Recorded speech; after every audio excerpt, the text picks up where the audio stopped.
Members, good morning to this meeting of the Badenoch and Strathspey Area Committee. As you know, this meeting is not broadcast live, but it will be recorded and available for viewing on the Highland Council YouTube channel. Do we have any apologies for absence? We have none. Declarations of interest. I'll start. I have a declaration at 4.2 of item 8 on the agenda as a Director of Cairngorm Mountain Scotland Limited, and I will leave the room at that point. I also have a declaration of interest in item 8, 2.21. I am a committee member of Canusie Camera Club, so I will leave the room at that point. Members, we now move to item 3, appointment of the Chair and the Vice Chair. Well, members, it's nearly but not quite the end of an era, since I've been the Chair of the Badenoch and Strathspey Area Committee since its inception in 2016. I agreed to stay for a short period following the council elections last May to ensure safe passage of our ultra-important short-term let control area proposals. Now that the control area has been unanimously approved by both the council and the Cairngorms National Park Authority and received approval from Scottish Government, it seems appropriate that I now hand over the reins to a new chair. Area committees play a massive role in supporting our communities, as you will hear later in the meeting today. Collectively, members past and present have worked together for the benefit of the people of Badenoch and Strathspey without fear nor favour and without politics ever getting in the way, and we will, I am sure, continue to do so under the new chair. It's been a great privilege to sit in this seat for the last 7 years, and I would now like to propose Councillor Russell Jones as Chair of the Area Committee, and I look for a seconder. I'll second that, thank you. Russell, I sincerely wish you all the best in your new position. Thank you very much, Councillor Loveland, and thank you to my fellow councillors for proposing me to chair the Badenoch and Strathspey Area Committee. I'm honoured to accept the role of chair, and I look forward to working in a spirit of cooperation with this committee for the good of the people of Badenoch and Strathspey. I would also like to convey my thanks to Councillor Loveland, who has chaired this committee for many years and for all his hard work during that time. Thank you. Thank you. So we'll move on to agenda item 4, which is the Police Area Performance Report, and it will be introduced by Inspector Craig Johnston. Good morning, Craig. Good morning. Good morning, Chair. I'll go through the report step by step, and as always, if there are any questions at any point, please feel free to ask. Thank you for giving me the opportunity to present the most recent information for the period from 1st of April last year to 31st December last year. Firstly, I'll update you that this is Chief Inspector MacLeod's last week in this role before his retirement, and his replacement is yet to be confirmed. In terms of a general summary, we've had an exceptionally busy period during the reporting timescale with a number of events, not least Thunder in the Glens, which has been great to see back, and of course the Shinty Camna Cup and Final Fling music event which followed that. All of these events passed almost without incident and certainly without anything of any significance occurring, which is a credit to those in attendance, our communities and the organisers. The first item on the report is road safety and road crime. The information from that is that mobile telephone offences have increased over the 5-year average, which is actually by more than 250%, and the increase in the number of insured drivers failing to insure themselves has reduced over that period, which is good to see. It goes without saying, though, that this has been a horrendous period in which we have had an unprecedented number of fatalities on our roads. There have been 6 separate fatal collisions, which has resulted in a total of 10 fatalities. As discussed in the report, the causation factors for these accidents are wide-ranging, often unpredictable, complex and extremely challenging to counter against. I've obviously been present when a detailed presentation was provided to yourselves regarding the action the police were taking in tackling this issue, and I'd like to reassure you that all our efforts are continuing in this regard. The A9 was closed again briefly this morning, with what could have been an extremely serious accident. Thankfully, there was not serious injuries, but again, the causation factors simply could not have been predicted and were a result of a very unusual chain of events. The number of drink and drug driving offences detected remains relatively stable, but it's noticeable that the number of speeding offences has reduced quite significantly. It's difficult to provide a reason for this, but it's suspected a variety of reasons for this, and these are likely to be borne out over the longer term. Is there anything you'd like to highlight or ask about the road safety aspect of the report? Muriel. Thank you for your report. It's always really appreciated. The stability, you said, of the drink and the drugs driving offences, is there a particular demographic with that? And the other question I've got regarding vehicles is there is a perception of an increased use of motorbikes and scramblers in our woods that seem to be causing some concern. Is that overall the ward or just localised to this area? Okay, firstly, in terms of demographics, I don't have the figures in terms of demographics in front of me. However, I know through experience that it's wide-ranging. It's generally people under 40 years old, but not confined to that age range for sure.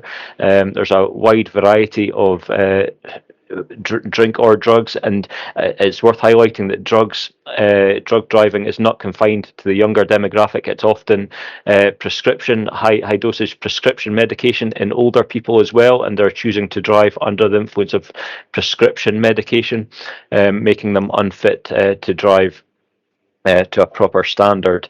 So a variety of reasons for that.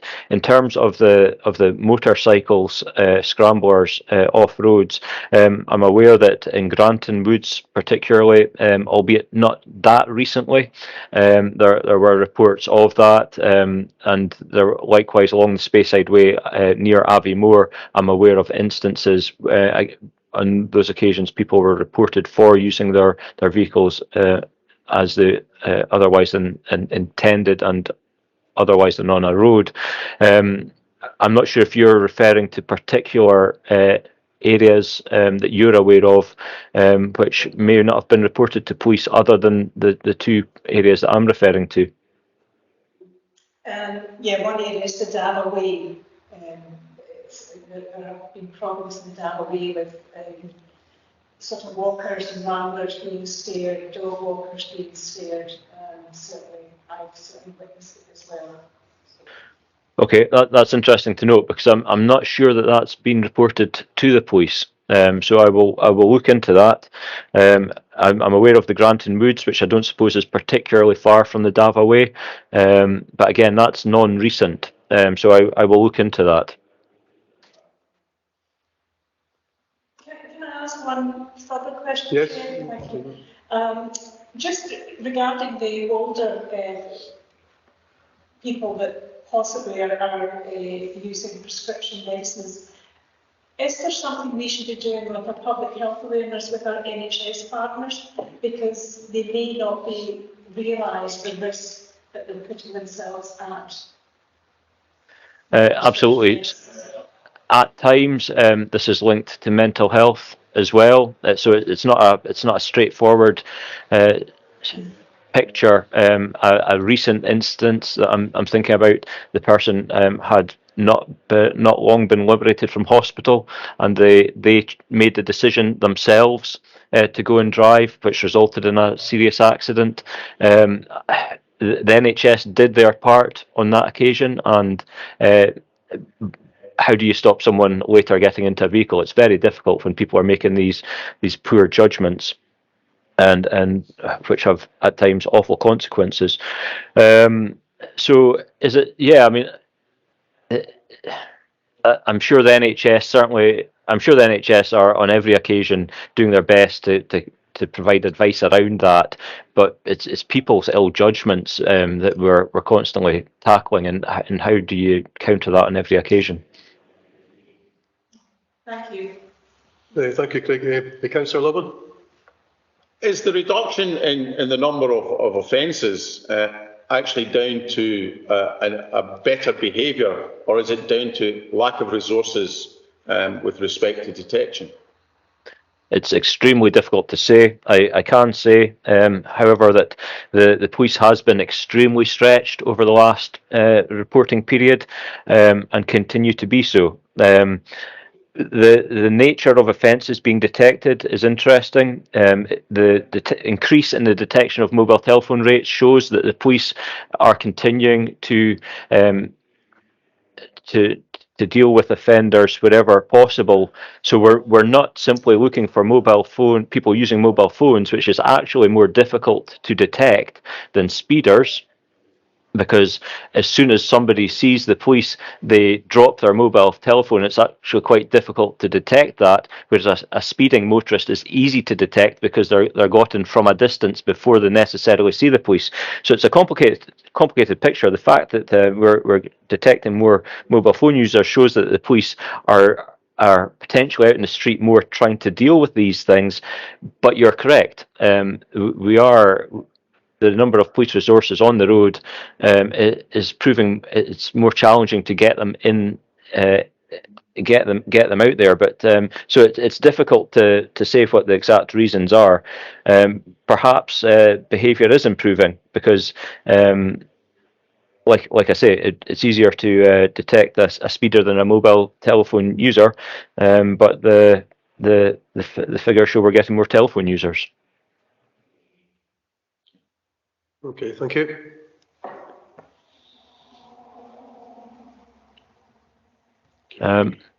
Okay, I shall move on to anti.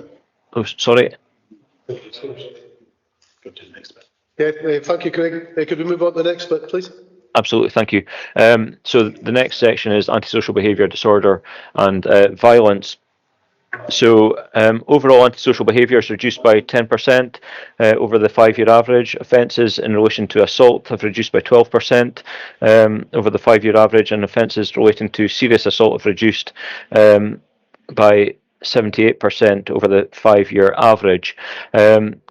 Looking at this a bit more, the number of drugs offences has continued to fall. This appears to be for a number of reasons, the primary one being a consistent lack of intelligence regarding who's responsible for selling and using drugs, but another, as is the case that you've just highlighted, Chair, is that staffing shortages continue.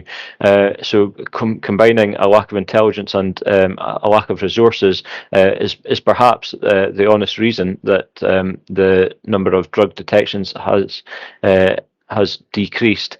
Both of these issues, combined with competing demands, has made it exceptionally difficult for officers to be proactively targeting drug users and dealers.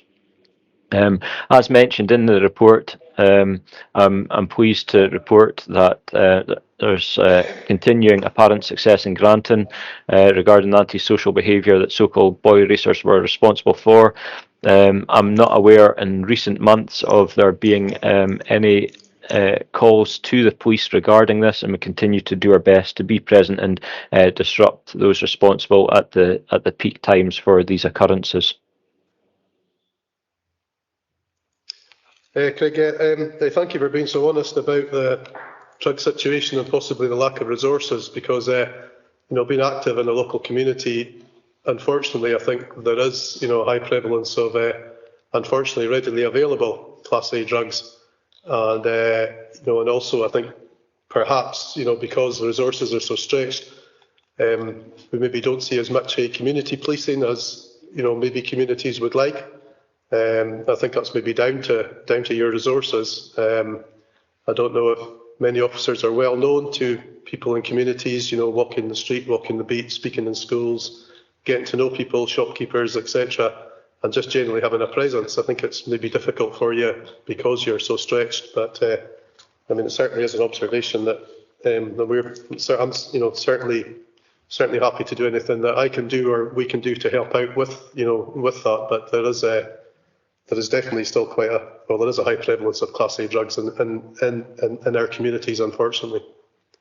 Yeah, and it's down to competing demands, which I suppose is always the case. But when you've got several competing demands and stretched at the front line, it is very difficult. Clearly, one of the most significant competing demands is road safety, the number of fatalities, and hopefully the people who don't see us quite as much as I would like either on the streets of Kingussie, Granton, Aviemore, Newtonmore, or anywhere else will hopefully see us more frequently on the A9, because our resources are being deployed there to tackle other competing demands, and that's what it's all about. And you're right. It is changed days from when I was younger and perhaps everyone else was younger, where everyone would know the name of the local bobby on the street, and we would all love it to get back to that, but the competing demands perhaps don't allow that. I'm aware, living in the community as well, that there is drugs issues in the area. Certainly no worse than anywhere else, but that doesn't make it any easier or better. But getting the intelligence from people is a challenge, and I find it particularly more of a challenge around here than other places that I have worked. Everyone tells you that there is a drugs issues, but getting the information as to who is involved in these drugs issues is a challenge. That said, when I come on to the serious and organised crime, there has been an increase in the number of drug dealers reported over the reporting period. But you're right, it is a concern that we're struggling to get the intelligence about drug users, and because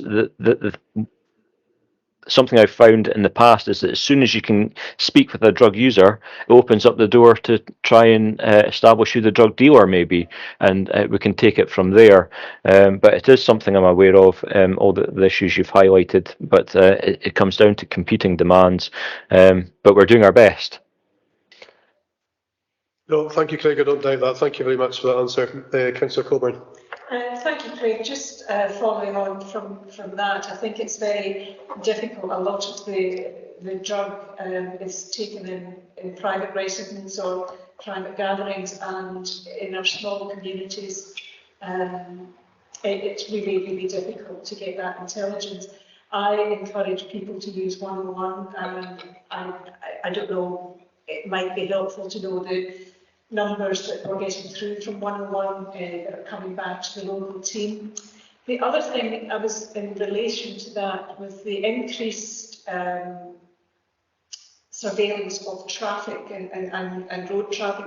Are you picking up drugs from that? These sort of road situations, because there's various courier type things. I understand. Either transported by vehicle or by post as well. Thank you. Yeah, so there's definitely good opportunities for when we're stopping increased numbers of vehicles on the A9. It's a main arterial route right through the Highlands, and there have been, particularly by the organised crime, serious organised crime teams in Inverness, they do base themselves in this area as well when they've got specific intelligence about drugs coming up through the A9 to Inverness or further north and west. So you're right. Again, it's about to explain a bit about the techniques that we can use when we've got intelligence about specific people who may be involved in the supply of drugs travelling north. We do put markers against their vehicles, and we can be alerted to those vehicles when they're travelling on our road networks, particularly the A9, and they can be stopped as a result of that intelligence. So it is a tactic that we use, and you're right. There is good opportunities for catching drug dealers as they travel through the network in this area, and I know that our CID and specialist crime units do make the best use of that. Thank you. Thank you, Craig. I just had one final question. In the report, it said that a harm prevention officer was put in place and it was part funded by NHS Highland, I think. But it said that was an 18-month pilot in 2020. Has that continued, or is that post now not funded? I will find out about that. Sorry, I can't tell who is that. Russell that's speaking there. Yes, it is, Craig. Yeah, Yes. sorry, I can't. It's dark. I will find out about that for you, and I will let you know. Thank you. Thank you, Craig. We can move on to the next section now, please. Thank you. So the next section is acquisitive crime. Overall, acquisitive crimes increased by 15.1% over the 5-year average, and I'll go into a bit more detail about why that is. There's specific reasons. Offences in relation to housebreakings increased by 1 crime over the 5-year average, and fraudulent offences are continuing to increase, and I'll go into a bit more detail about why that is as well. There's a number of trends occurring there. Some may be attributable to the cost of living crisis, but it's too early to say if this is having a direct impact on crime type, because, for example, shopliftings have actually decreased quite significantly over this period. The number of frauds continues to be on an upward trajectory, but this is showing signs of plateauing off. As detailed in the report, a particular concern is relating to frauds. A fraud type is what's known as sextortion. Cases being reported, it's a type of fraud where attempts are made to extort money from victims who have shared explicit images of themselves with strangers who they believe to be females, trying to engage in online sexual activity with them. These instances are particularly concerning because of the desperate situation that victims often find themselves within. The police spend considerable time putting safety planning measures in place for these victims to ensure their well-being going forward. It's often, but not always, it's often the case that these victims are late teens, early 20s,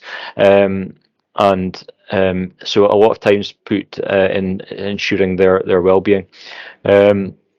You'll notice that the number of motor vehicle crime has increased quite significantly, and the reason for that during this period was that there was one male responsible for committing a number of thefts from vehicles in particularly the Car Bridge area, but not limited to there, but also the other areas within the Highlands. But he targeted the Car Bridge perhaps because it was easy for him to easy distance from the A9 he was commuting past. He's been apprehended and reported for those crimes, and the falling back to their previous levels since that.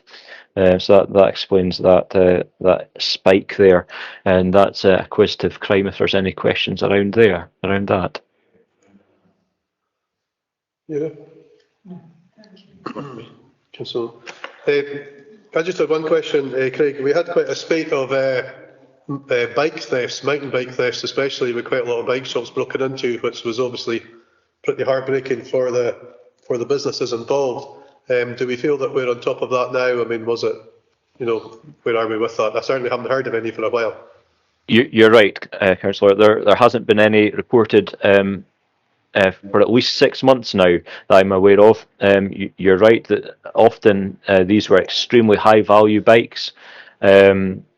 There has been somebody reported, but not for them all. We haven't detected them all. We have detected for 1 or 2 of them.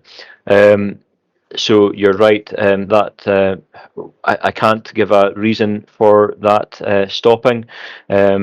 It's possible that the person we reported was responsible for other ones, which we were unable to obtain sufficient evidence to report that person for the others, and that's deterred them from committing further offences. I can't say for sure, but there have been no recent instances.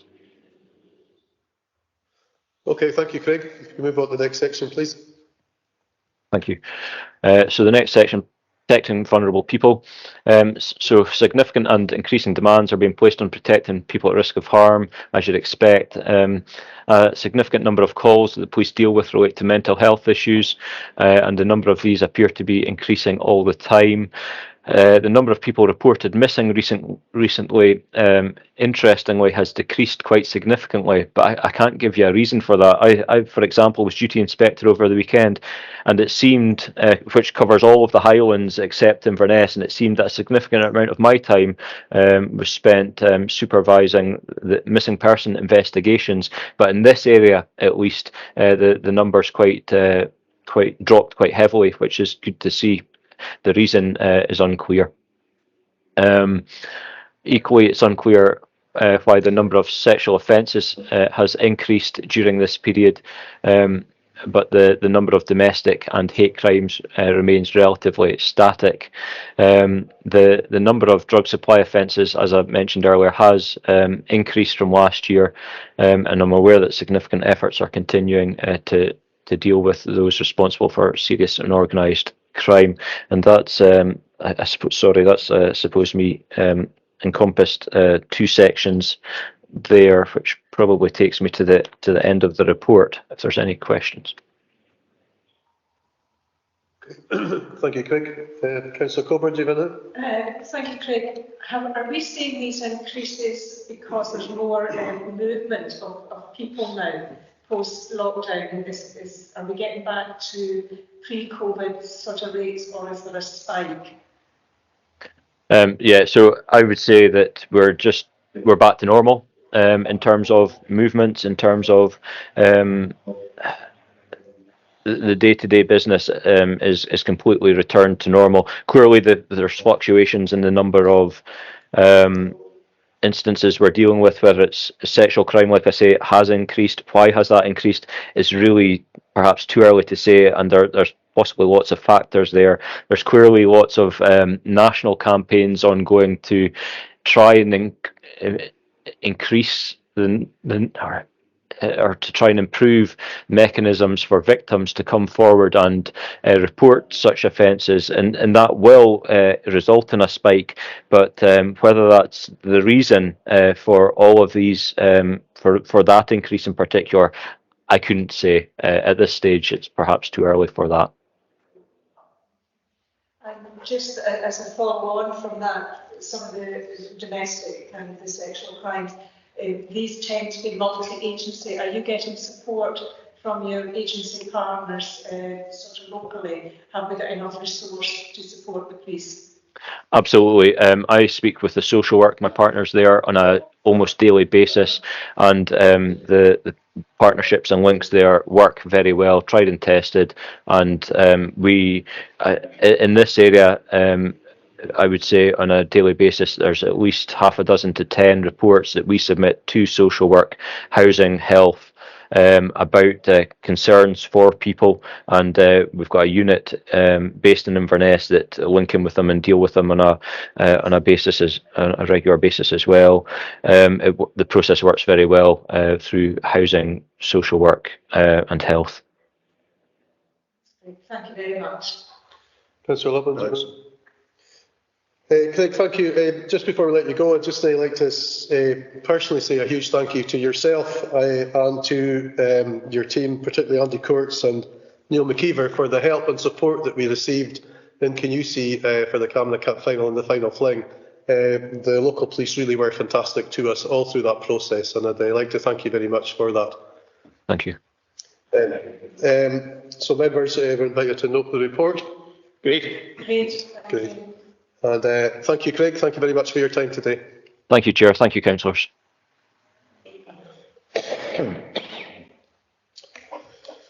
So moving on to item 5, we're now on to Cairngorm's 2030 Heritage Horizon projects, and we've got a presentation from Colin Simpson. Good morning, Colin. Good morning, Chairman. Good morning, members. I'm hoping everybody can hear me okay, and I have a few slides just to share with you, members, so I will start sharing my screen now if that's okay. Yes, great, Colin. We can hear you fine, and we'll let you know if we can see your slides. Yep, all good.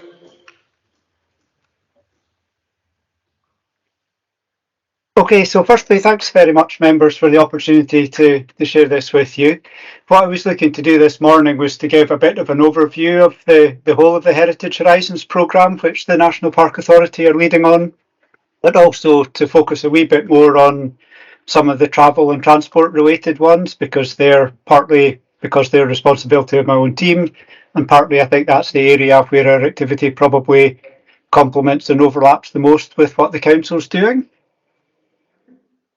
So just to begin with, and I didn't propose to read out everything on here, but just to give an idea of the scale of this is a pretty ambitious and transformational project that we're looking at here.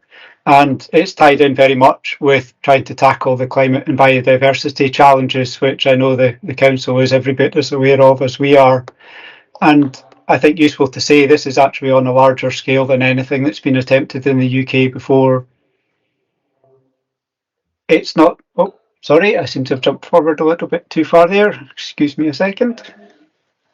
It was very quick, Colin. That was very quick, that one. Apologies for that. It was appreciated. So, I think it's very important also to say that this is not something that National Park Authority itself can deliver on. As you'll see, there's a whole series of partners in there, the council clearly being one of them, but not just the council in the wider corporate sense. You'll see things like the local high schools, for example, are part of this as well. So it's good to see delivery from a whole range of different partners. In terms of the timescales, we're quite far through the first stage of this, but as you'll see there, the funding award was announced about 18 months ago. We've been working on the development phase for quite some time now, and that's due to be submitted by, or rather the stage 2 application on the back of the development work is due to be submitted in August 2023, and hopefully sometime not long before Christmas we'll actually hear about whether we're successful and the delivery phase will begin. And the delivery phase should run for, roughly speaking, 5 years right through to 2028. So this is a fairly long-term project. How we plan to do it, there's a few different themes behind it, which I'm showing here, but within these themes there are 24 different projects. So these are kind of overarching groups of projects, I suppose, that we're touching on here. And it's important, I think, also to say that this is not a standalone project. So this fits very closely with the National Park Partnership Plan, which I know members are quite aware of. We've had a number of discussions around that before. The council was one of the partners that certainly fed into developing that plan, and will also be one of the key delivery partners we have. So I wanted just to touch on things within Heritage Horizons under these 3 strands which are in the partnership plan, and that in a sense is just to emphasise the fact that Heritage Horizons is a delivery mechanism for things that we as partners are already committed to through that plan.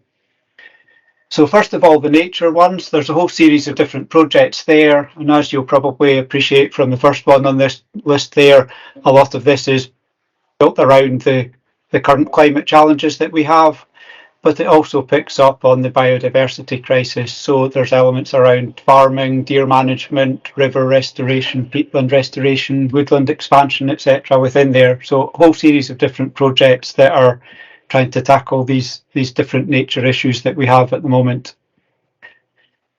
The second theme is around people. And just before I go on to that, it's probably worth saying the third theme, which is place, has quite a lot of overlap with that. It's sometimes quite difficult to say something is purely a people project or purely a place project. More often than not, they're a bit of both. So in the people strand, again, things around the climate are key, but it's by no means only about that. And it picks up a number of other issues, as you'll see there, including some quite key ones around health and also the wider economy, and particularly this move towards trying to generate a well-being economy in the area rather than everything being purely driven by the kind of more traditional financial elements. In the place series, this is where quite a lot of the transport activity comes in, which I'm just going to go on to talk about in a moment. We have quite a number of different things there, some of them geographic, but as you might imagine, with the majority of our population and also the majority of our visitors being in the Highland Council part of the park in the Badenoch and Strathspey area, quite a lot of the projects are focused on that area, but some of them are specific to other areas and some of them cover the whole of the park. So I wanted just to go on for a moment now to just look into some of those transport themes in a little bit more detail. So in the original bid, we had 8 different transport projects, one specific to Aviemore as the biggest and busiest community in the park, and a series of other geographic ones all around other active communities, one for Badenoch and Strathspey and 2 that fall out with the Highland Council area. There was also the idea of a wider active travel plan, a specific transport plan for Glenmore, wider look at sustainable transport in the park, and also trying to look into how the e-bike market is expanding and what that means for transport and travel in the future. That was the 8 projects that were in the original bid. As we've worked through them and as we've started to get some of the impacts and some of the evidence back from the consultation work we've undertaken, we've tried to refine that a little bit into maybe just 4 projects, which we think will be the headings within the second stage application. The first one, active communities, that very much picks up on all the ones that were geographically specific projects, but bearing in mind there will be so much overlap between what they all deliver, we're looking to just look at that as one active communities project. That's largely speaking going to be about physical infrastructure, so footways, cycle routes, etc. Second one, we're merging a couple of others into more of a sustainable transport theme, and that will pick up the specifics of the Glenmore transport plan, but also looking at sustainable transport opportunities in other parts of the park. That will look in part at the specifics of certain types of transport, so could pick up things like whether or not you can carry more bikes on trains or on buses, but it will also look at the integration between different methods of transport and between active travel and other transport mechanisms, so that people could, for example, cycle to a point where they then change to another form of transport. The third of the newer themes we're looking at again picks up on some of that integration work, but also looks at making the area what we would see as being a cycle-friendly place to live and a cycle-friendly destination to visit. So picks up things for both local and visitors. It will pick up on a lot of the e-bike work, but I think there's a bit of a recognition in there that there's more to it than just e-bikes. So some of this might actually just be about access to bikes in generally, whether they're e-bikes or traditional bikes. And it also looks at some of the support type networks that you would need around that. So a good example of that, I think, would be if people live in a block of flats, do they have access to somewhere suitable to store a bike? And if they don't, maybe that's a barrier to them having and then using a bike. So tackle these type of issues, but also tackle things like charging for e-bikes. So the e-bike element of it is still very much picked up in this new theme. And then the last one was this idea of changing travel behaviours. I've put it here in inverted commas that it's a new theme, but in practice it's not really. Changing behaviour was really a strand that had to run through all of the other elements. There's no point investing in any of the things that we've just talked about if people are not going to use them at the levels required to make that a sensible investment. So there will be a lot of activity going on alongside other investments to try and encourage there's useful and appropriate levels of use. We're also with this looking to try and embed behaviours with people, and I suppose that's one area where we'll probably work quite closely with local authorities, because I think it's well recognised that if you get people into kind of good habits at school sort of age, they're likely to continue with many of them in later life. So we'll be doing quite a lot around trying to embed good active travel behaviours with people at school age. That involves working with schools right across the park. This goes back to some of what I was saying about overlap between the people and place themes. There's a wee bit about this also linking with the wider health and wellbeing activity, not just that we're undertaking, but things that local authorities are doing, things that the NHS are doing, and actually using active travel in particular, but other forms of transport as a way of maintaining their health or improving their health. And then I think the last thing in this travel behaviours part is that this really tries to support our ambition to make the national park a park for all. So many of the interventions that we're looking at, and I'll come on to a couple of these things later, are actually aimed at widening out use to some communities of people or communities of interest that are maybe not able to do so quite as much at the moment as we would like. So just to finish off the last sort of section, I thought it was useful just to touch on what the current situation is in a more national context.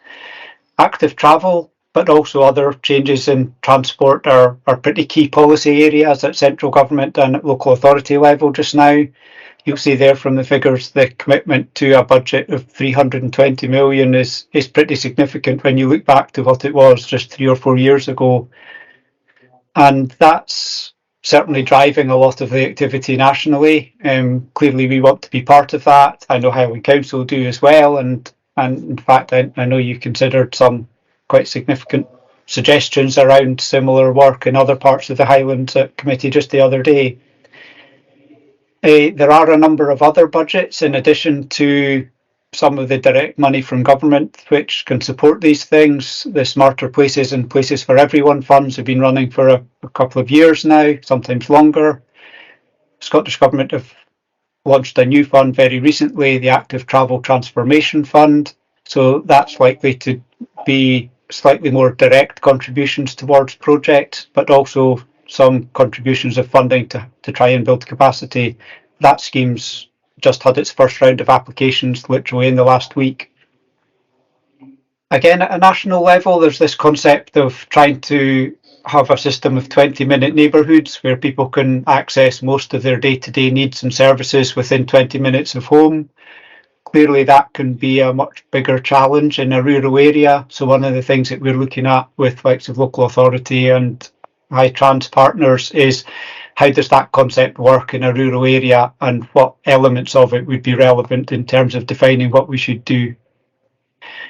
The next point, in fact the next couple of points I think I've touched on a little bit before, the move to try and build in things like active travel as being part of health promotion ties in very closely with the physical activity framework that was launched nationally just before Christmas. So they're keen to see active travel as being one of the health benefits that, or one of the ways of driving health benefits across the nation as a whole. I touched a wee bit on e-bikes before. I think it's also worth saying that that market is quite evolving quite quickly just now. There are changes in things like battery technology, how long they can last, how frequently you need to charge them. I guess many people listening in will remember the days that I do of, was it VHS, was it Betamax that was going to win the race to be the right format? We have the same type of thing at the moment with battery formats, and ultimately I think we'll see that one takes precedence, but at the moment there are some challenges around there being different types on the market. One of the key things with active travel is that inevitably not everything will be complete segregation of people and traffic, so having safe crossing opportunities and having appropriately managed traffic becomes part of it. So I think a huge step forward that we've found in the last couple of months is that the council have this ambition to roll out the 20-mile-an-hour speed limits through communities in the next sort of 6 months or so. That will be a huge step forward to then allowing some of the subsequent activity to take place. And then I suppose the other thing that's really key is, whilst I've looked at a number of national things, there's also pretty strong community support for many of these types of activities. And indeed, it's not just support. There are some pretty good examples of communities taking a lead themselves. Two really key ones, I think, in the area that you have an interest in are in Kingussie and Grantown, where there's quite well developed active travel projects underway. Yes, some of them have challenges around differing views or access to resources or capacity, etc. But there's pretty strong support and some really good activity already underway there, and we would look to support that activity as well as undertake additional activity that's in the Heritage Horizons programme. So just to give a quick recap on where we are to date with things, we have a number of contracts with transport specialists out at the moment. 3 of these are specifically in Highland, and they're all reporting between March and May this year. One of them specifically around Aviemore, as I was suggesting before, it has a kind of scale of ambition and a scale of need that's that little bit more than other communities, and therefore it's got a standalone study looking at it. There's a further project for the remaining communities in Badenoch and Strathspey area, and then there's the Glenmore Transport Plan, which I think many members are quite aware of. That one's moving on quite well at the moment. That's looking at what the longer term solutions to the transport challenges in Glenmore are, and it's a little bit more driven by stakeholder engagement rather than just open community engagement. And the second of the stakeholder sessions with local businesses, and I think a couple of members are going to be attending as well, is actually tomorrow night. So that one's moving on pretty well at the moment. Looking a little bit longer term, there's also the National Park-wide Network Plan, and that's looking not so much at the individual interventions within communities, but how you then start connecting up different communities within the park. So that can pick up routes such as Dunlane Bridge to Grantown-on-Spey, which is one that the community's been leading on at the moment. And some of the other work I've talked about before within the communities would then be looking at what happens in Grantown itself, just as an example. Worth reiterating the fact that a lot of this has been based very much on pretty wide consultation through the individual sessions that we've had around the national park and through the electronic submissions through the Commonplace platform. We've had over 1,000 responses about what people would like to see across the park. And quite a few of these events, as you might imagine, were in Badenoch and Strathspey because that's where the bulk of the population is. And just going back to the making it a park for all point that I'd made earlier, we actually in Aviemore had a dedicated session for people who were less mobile to see what the additional challenges they might face might be, what their additional needs might be.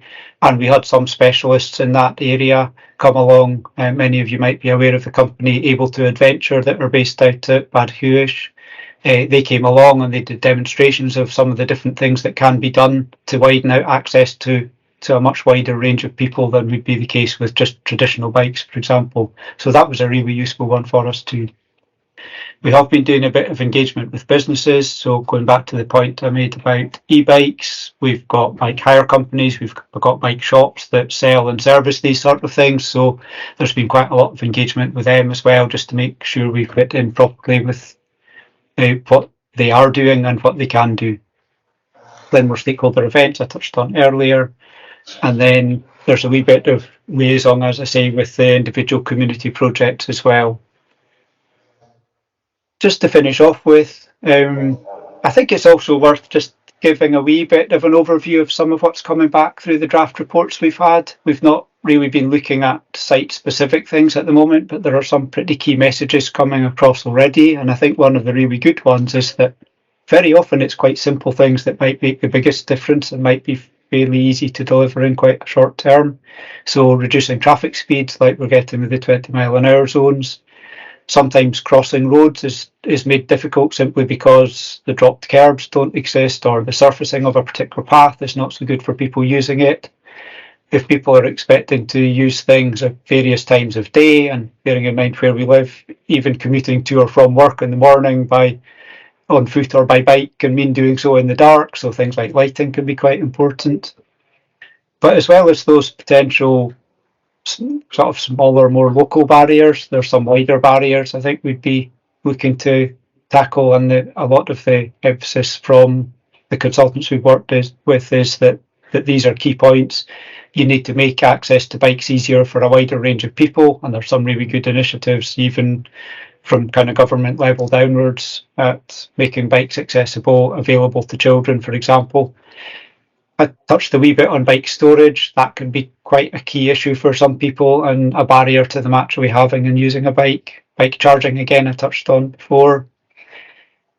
Some of the things around behaviour change I mentioned, it's not just about educating or informing people. Sometimes it's about that ongoing encouragement, maybe assisting people to do things. That might be through kind of training programs or support programs with people. It might be through businesses themselves trying to encourage or assist their staff by putting different policies or processes or infrastructure in place at their place of work.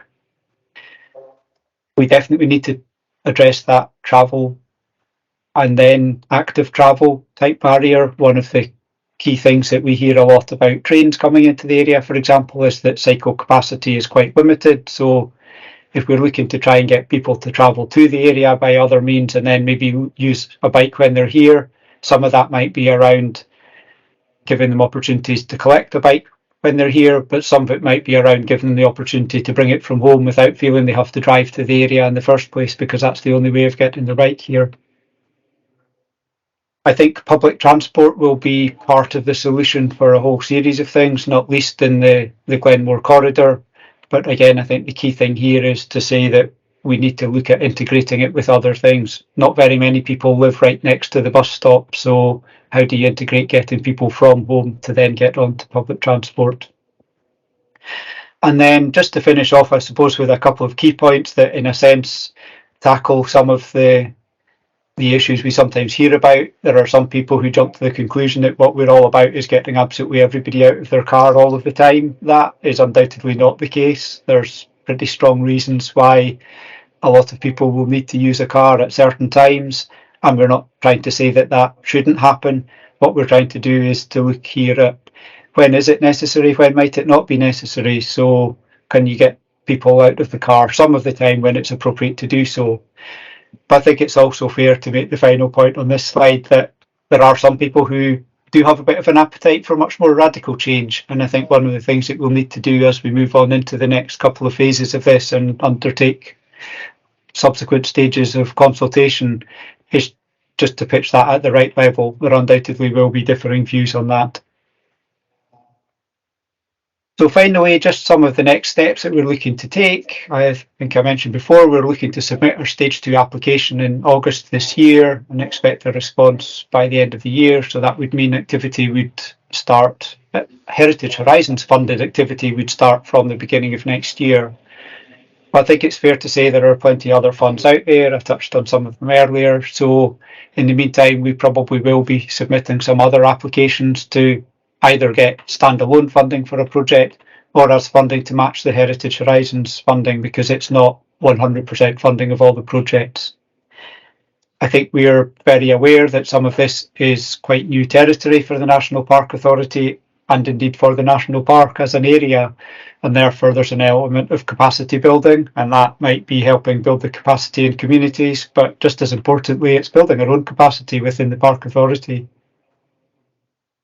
Worth touching on the fact that there are related projects already proposed or underway, and our work has to include working very closely with them to make sure anything that we do is complementary and vice versa.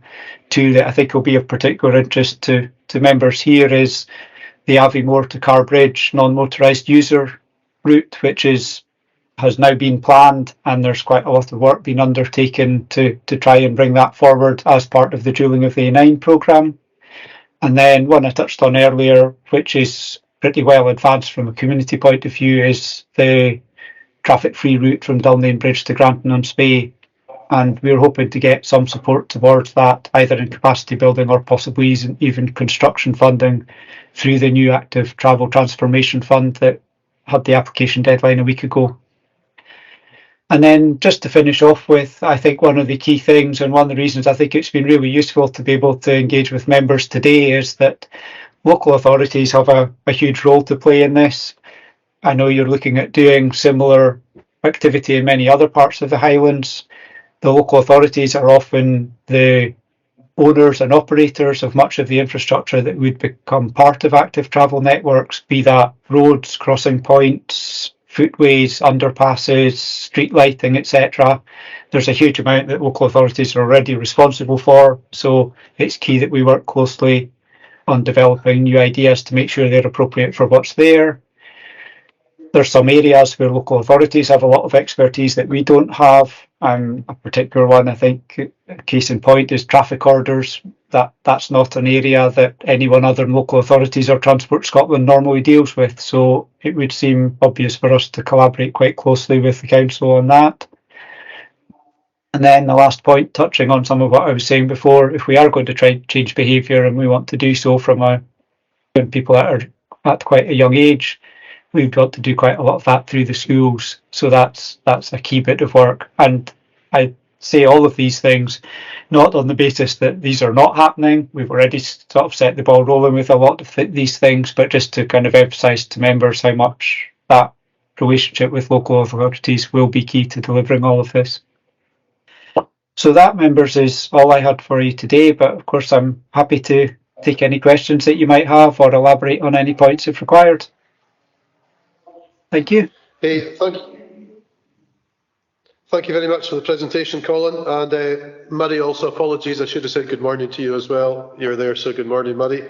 So we'll take any questions. Councillor Loblin. It's not really a question, but your last slide mentioned collaboration. And to be quite honest, Colin, I'm not seeing the collaboration.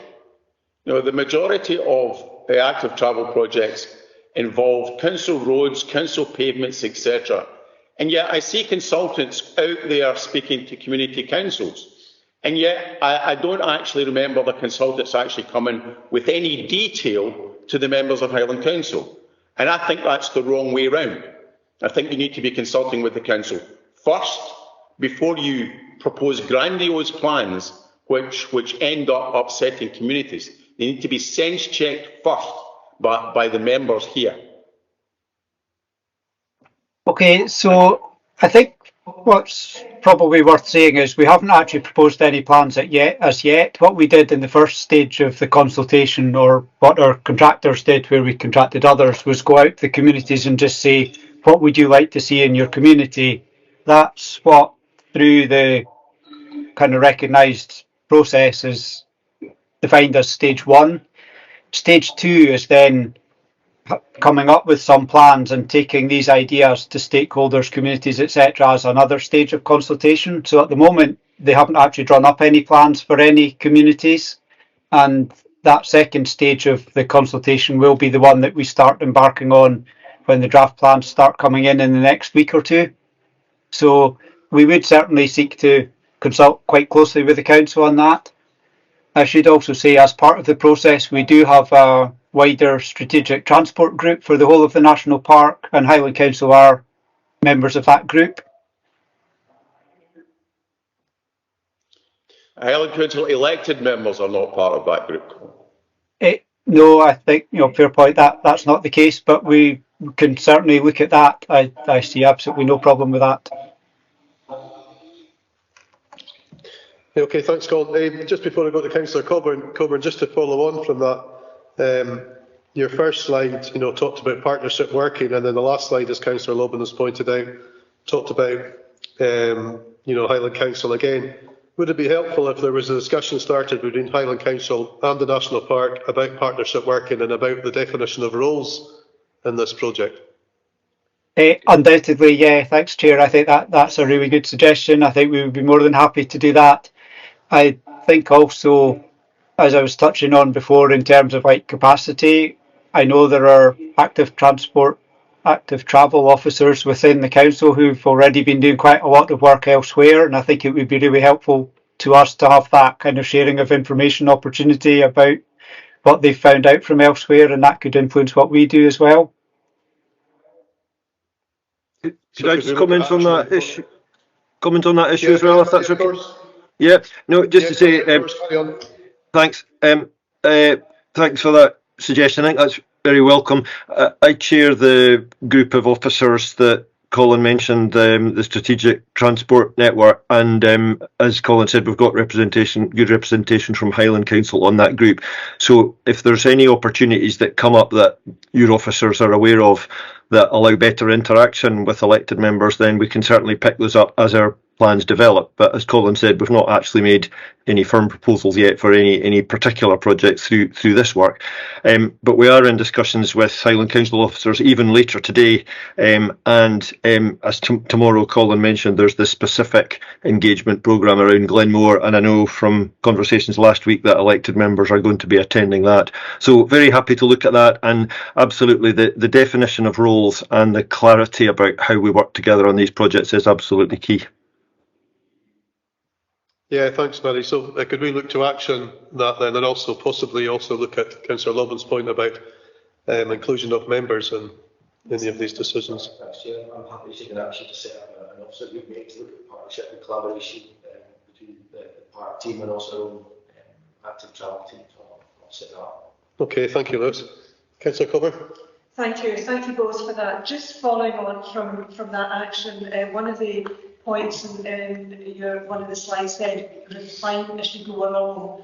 I think that would be key where this action would fit in, where the members are aware, because it would cause us a degree of unrest if something is being changed and we are not cited on it. So I think it's really, really helpful. A couple of things, just the presentation is great, thank you, Colin. I would like to see, and this is a personal view, we need to talk more about what is affordable for local people. We can, some of these things are fantastic, but we need to sort of take people that live and work here with us on this journey, and it's got to be affordable. And the other thing we've got to emphasise more is that everything we do is all abilities. Now, whether it's for wheelchairs or prams or kiddies with trainee bikes, these wee bikes, it's got to be all abilities and suitable for that. We need to sort of work in that. And I think we need to give credence and however your scoring system works when you get feedback from people, the responses from people that live and work in the park. Sometimes we get a lot of engagement from people that this is their second home, which is of value, of course, or people that come here regularly for the main holidays, and these people tend to be proactive in form-filling and engagement, but sometimes we miss the cohort of people that live and work locally. And I think possibly some of your views from that call, I'm pleased to hear the emphasis on schools, but we really, really need to work with our schools, and that is a real partnership thing with Highland Council, particularly active travel. So anyway, I think that's enough points from me. Thank you. Thank you, Chair. Thank you, Councillor Coburn. Mary, Colin, do you want to respond to any of those points? Just a quick point or two on that. I think I totally understand the idea about it having to be affordable for local people, and I think in many ways what we're really trying to do here is create sort of networks and opportunities that are open to everyone, not just in the sense of mobility, but also in the sense of affordability. And in terms of the all abilities point that you make as well, there are set standards which any new routes would have to achieve to be built, so they would be accessible for the widest possible range of people. But going back to one of the points on the slides, I think some of it is really about those fairly simple interventions, and sometimes the biggest difficulty for some people with mobility issues might just be the surfacing is a bit uneven and it's quite difficult for them, or it may be there's not a dropped curb at the point where they need to cross the road. So I think the suggestions we are hearing from the consultants is quite a lot of the early interventions are likely to be fairly low-key things, but ones that could actually make quite a big difference for people like that. So that is very much on our radar. And then just finally on the kind of scoring system, we don't really have a scoring system as such, but I think the way we've undertaken a lot of the consultation through events in community halls, etc., broadly speaking, I think the feedback we have had on this has been from local people about what they want to use for day-to-day purposes. But I do take the point that we need to find a way of ensuring that's weighted appropriately and not perhaps influenced too much by the views of people from further afield. Yeah, I'll just briefly comment. Sorry, I got kicked out the call there for a few seconds. Yeah, first of all, this is where we have to look at the Heritage Horizons programme as a whole, because there is other specific projects that I think are also trying to pick up very much the ethos of the comment that was made there. So there's specific project round about how we can work to improve the community engagement that happens in the management of the park, and numerous projects that are also involving work with schools and young people. So we can talk to you about that further at a later stage. I would also just reference that, picking up on the point about affordability and access for all, we're very fortunate in the Cairngorms and in Scotland to have the system of outdoor access rights we've got. We've got a fantastic natural environment. There was an event in the Parliament just a couple of weeks ago celebrating the fact that it's 20 years since that system came into play. And unlike other countries and other parts of the world, people don't have to travel in a motorised vehicle in order to get to a recreation area. We've got really good community path networks connected to roads and pavements all throughout the park, and that's a network that we're really looking to try and strengthen and improve through this project. Thank you. Yeah, thanks, Murray. Yeah, my final point would be on the affordability thing. As somebody who unfortunately has probably spent tens of thousands of pounds on bikes and equipment over the last 10 years or so, I can vouch for the fact that it's not cheap, and we can put all the infrastructure in place, and but to buy a bike, to buy a set of lights, as was talked about, where we live, decent clothing as well, because you want a decent jacket, etc., etc. So all these things have to be factored in, and I don't know further down the line if there's any, for local people, if there's any, firms that could be brought on board that could, perhaps give deals to local people for, clothing, etc., etc. I don't know, but it's maybe something that could be looked at, because we can have a fantastic infrastructure in place, and if it's pouring rain outside and cold, then people are not so keen to get on their bike, unfortunately. But yeah, no, thank you very much to both, and members were invited to note the presentation. Great. Okay, thanks, Colin. Thanks, Murray, and Lewis. You'll follow up on those points. Thank you, members. Thanks. Thanks very much. Thanks. Bye. I don't want to know. Is it Richard next, or is it? We're running the late. Okay. Next item 6, members, Area Roads Capital Programme, and there is a report circulated, and it's going to be presented by Richard Porteous. Good morning, Richard. Morning, Chairman, members. Yes, so this is the Area Roads Capital Programme report for 2023-24 next year. Yes, difficult to get into presentation mode after listening with interest to the previous report, not just on the technical aspects of active travel and the infrastructure for that and sustainable transport, but also the views on engagement and consultation and the full spectrum of users. So, yes, into presentation mode.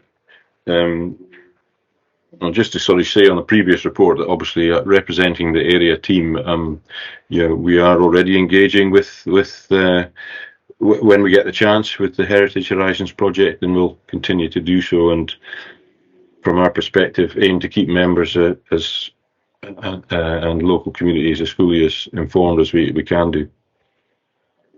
So this report is basically asking members to approve our capital programme for next year. It is a very generic report this year.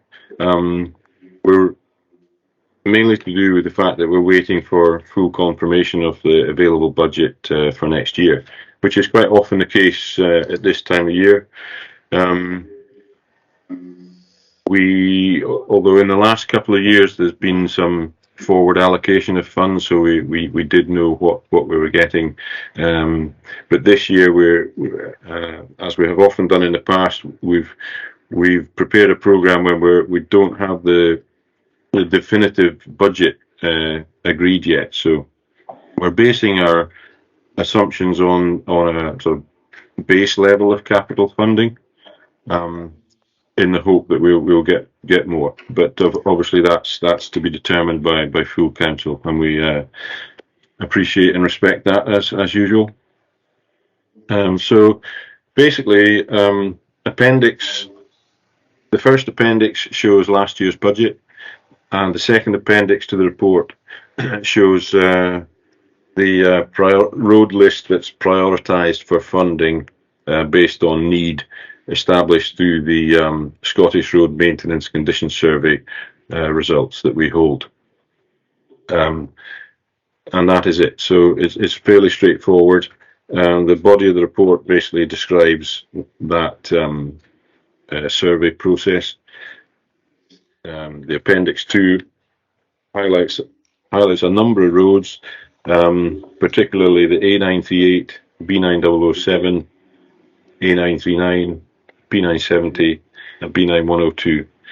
And obviously, officer input, engineering input is required on that list generated by the survey to make sure that we spend the budget wisely. For example, it can throw up a number of small schemes quite near each other, and it would make perfect sense in that situation often to join those up into a slightly larger scheme. Equally, we have options at our disposal. If a road is in such a state that we can do some stitch-in-time preventative maintenance, then it would make sense to do so. That's usually with the surface dressing technique, which is a thin layer of bitumen and a layer of chips on top, and that can extend the life of the network of that road on the network by 10 years. On the other hand, a road could be in such poor condition with potholes, say, that we have to actually put down a completely new road surface in order to maintain the road in decent condition to travel on. That's a much more expensive process, putting down, for example, that's a regulating and finishing layer, maybe 4 inches thick of tar, new tarmac. So the money in that case doesn't go nearly as far. So we're trying to strike a balance between these two treatments when we're spending our money on the capital programme to keep the network safe and to spend the money as economically as possible to extend the life of the network with preventative maintenance as much as we can. So the only other thing that I haven't mentioned is another technique we call jet patching, which is a machine that we can bring in to help with some pothole repairs, which is another relatively cheap method, which I suppose comes under the preventative maintenance banner as well. And we do use that technique quite a lot. So apart from that, probably invite questions from members or any remarks that they have on the report. Thank you, Chair. Thank you, Richard. Councillor Loveland, do you have a question? Richard, for any members of the public who will be watching this in the future, might not be very many, but never mind. Could you explain the differences between overlay, inlay, surface dressing, and the comparative costs? And what provision is there in the budget for additional urgent repairs that may crop up? I'm just using as an example the B970 between Dofaber Drive and the 30-mile limit sign has begun to completely break up, and obviously it wasn't when this report was penned. And if additional money becomes available through the budgetary process, how is that allocated and what is the governance involved in that? Thanks, Chair. Councillor Loban. So I'll start in reverse order to try and remember all the questions. So in terms of governance, I should have mentioned this. When the funding is determined and we're able to finalise the detail of the programme, then we'll bring that to members at ward business meeting based on the Appendix 2 in this report. In addition, in doing so, we'll identify a contingency that we usually leave available to address the issues that you mentioned on the road in Aviemore there. And the third question was to do with the different types of treatment. So inlay and overlay are resurfacing techniques. Overlay is just that. It's laying minimal preparation works, overlaying a new layer of tarmac, roughly 4 inches thick on top of the old surface. So you're filling potholes and regulating, and you result in a nice new surface as a result. But that's expensive. It's at least £30 a square metre. Compared to surface dressing, which is the preventative technique that I mentioned, which is about £4.50 to £5 a square metre. So the money goes an awful lot further. The surface dressing will extend the life of the road that you treat by 10 years, approximately. If you put down a new road surface, if you use something like the most expensive is asphalt, and that can last for up to 50 years. So you're striking a balance between preventative maintenance and sort of long-term reinstatement. And that overlay can also be an inlay where you plane out material first. And often we have to do that in an urban setting where your road height, your finished road surface height is determined by the curb on either side, and also the ironwork, manhole covers, gully covers, etc. in the road surface, and it can come with issues. Not all Highland roads have been engineered. They've kind of evolved over the years, so you don't always have a great thickness to play with, and services underneath obviously can come into play. So there's a few factors we have to consider, and they can increase the cost as well. I think that was the technique she asked me to explain. If anything I've missed, please let me know. That's fine, thanks, Richard. Okay, thank you, Richard. Councillor Coburn.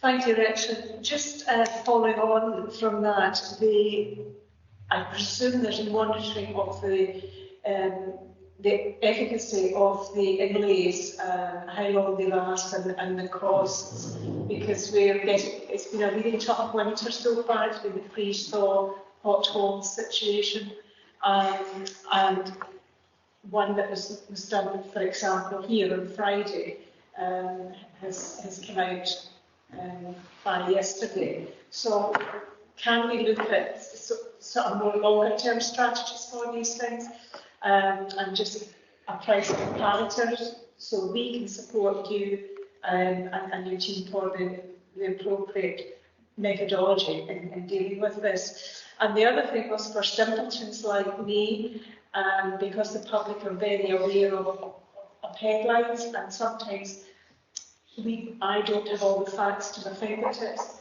It may be helpful to give us an FAQ and just explain the various processes, something that one of your trainee technicians could do as a project for the future.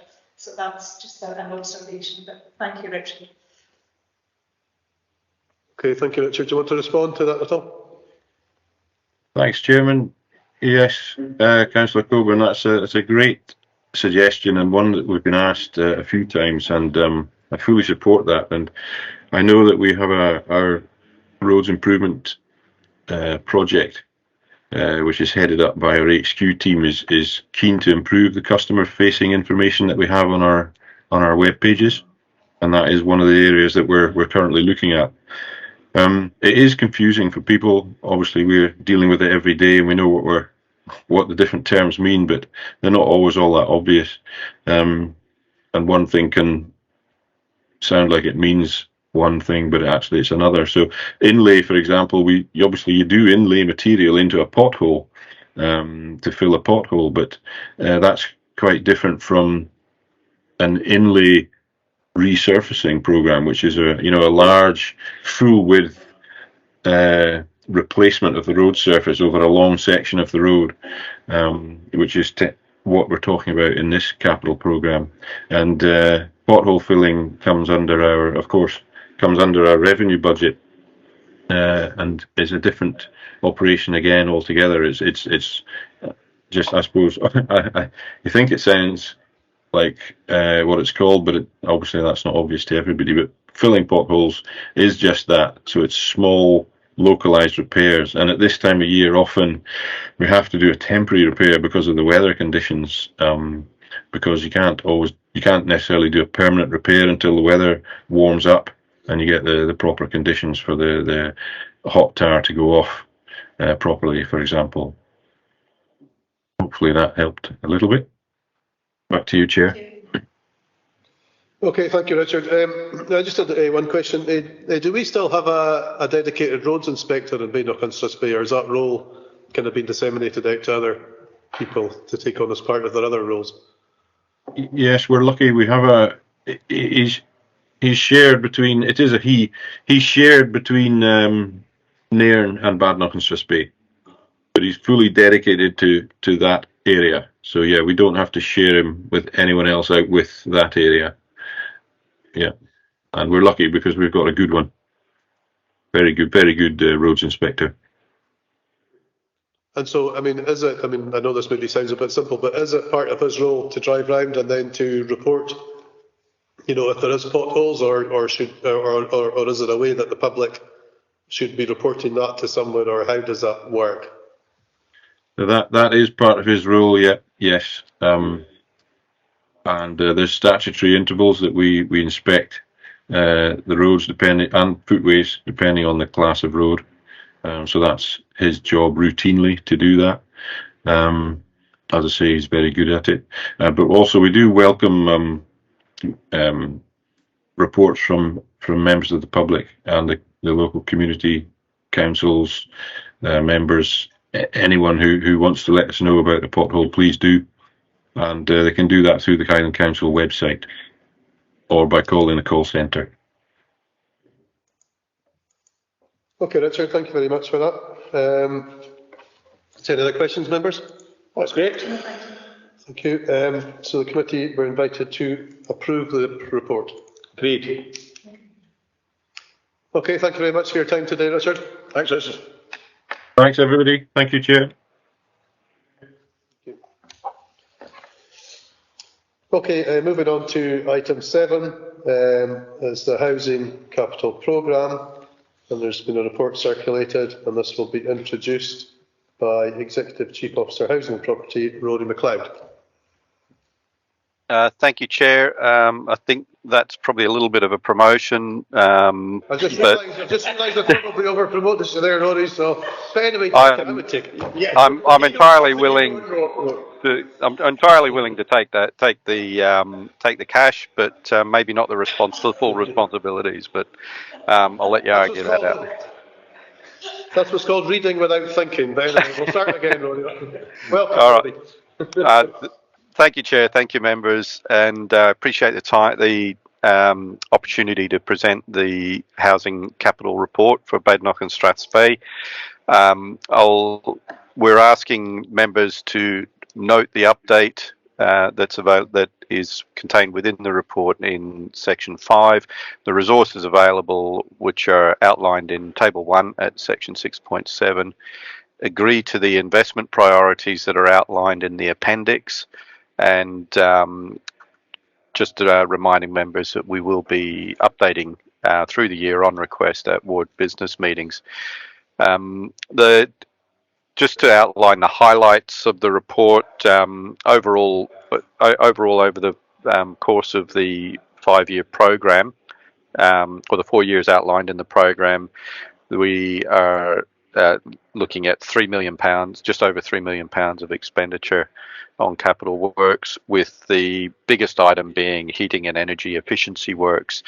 We are continuing to run a balanced program that covers other component replacements such as kitchens and bathrooms, and also maintaining capital works for equipment and adaptations for accessibility to our housing.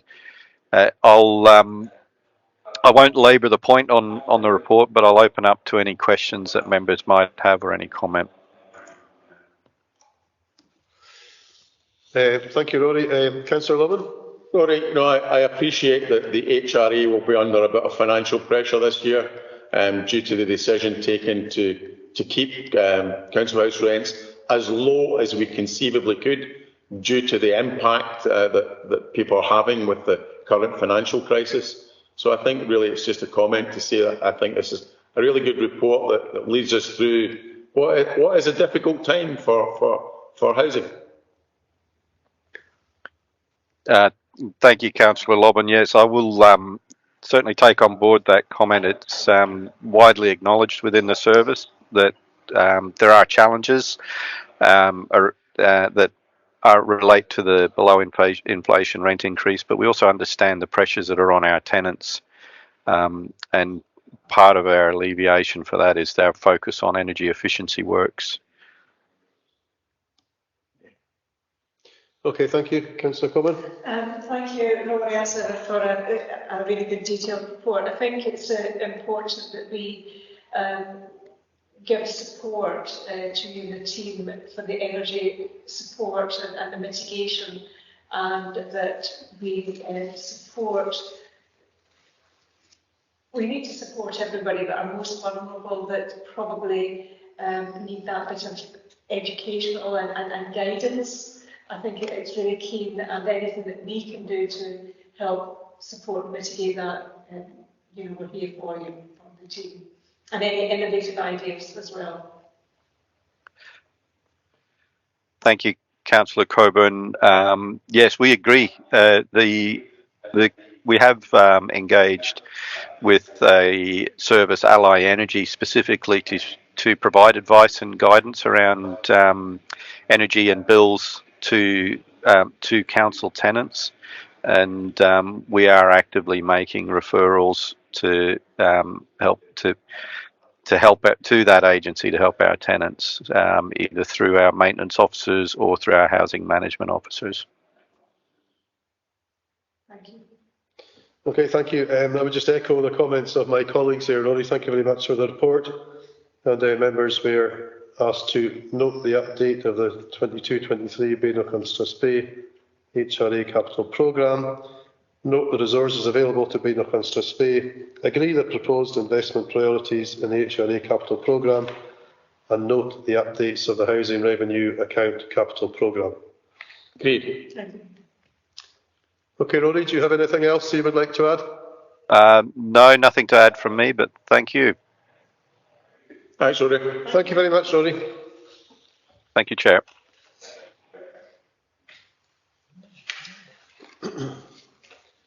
Moving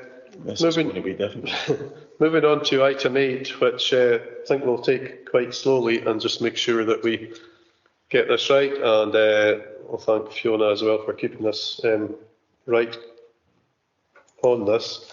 I don't think we can. We are in quorum. We will be quorum except for the one that you've declared an interest and I've declared an. Okay. So we probably can't deal with it. So Fiona, would you like to just keep us right here? I think Bill's just explained it, but yeah. Yeah, sure. Just that for the two applications for which people have declared, yourself and Bill have declared interest, and you'll be leaving the room, we will be in court for those two applications. So those will have to be starred items for the council to approve, which will be on the 9th of March. But you can approve all the other applications. Okay. Is that okay? Thank you. Yeah, so you and I will still leave at the appropriate time. Okay. Then they'll be brought forward as a starred item. Yeah. So they'll come to the council under the terms of the minutes. So when you present your minutes, there'll be a starred item. All right. So am I right in saying that the first one is item is 2-1. I'll take us through this. Would that be useful? Well, before we go to, you want me to leave now or? No, right, okay. Not quite yet. So, Will I just kick off, Chair? Yeah, sorry. Yes. Please do, Lewis. Yep. This report basically sets out some funding proposals for uncommitted ward-based ward funds that we've currently got. The area's got an uncommitted COVID resilience budget carried forward from the previous financial year, and this report presents proposals for project spend to utilise that budget in 22-23. All projects have got a strong focus on health and well-being and on tackling the contributing factors and after effects of COVID and lockdown. The report also presents proposals to utilise objective place-based investment fund project underspend and sets out proposals for place-based projects against a range of headings. However, noting that some members have indicated an interest in two of the items in the report, I'll briefly run through each of these project proposals in turn, allowing members to give you questions on each, and also allowing members the opportunity to set out as required. The first one is the proposal for the Cairngorm Mountain Trust school skiing.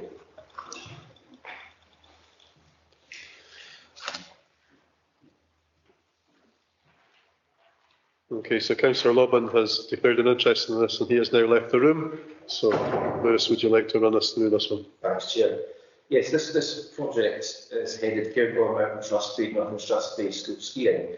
And the project will support primary and school children from all primary schools in Badenoch and Strathspey to take Cairngorm Mountain the opportunity to learn to ski or to snowboard. Badenoch and Strathspey School Skiing Association is a volunteer organisation working with schools to coordinate an opportunity for primary age children in the valley to ski or to snowboard.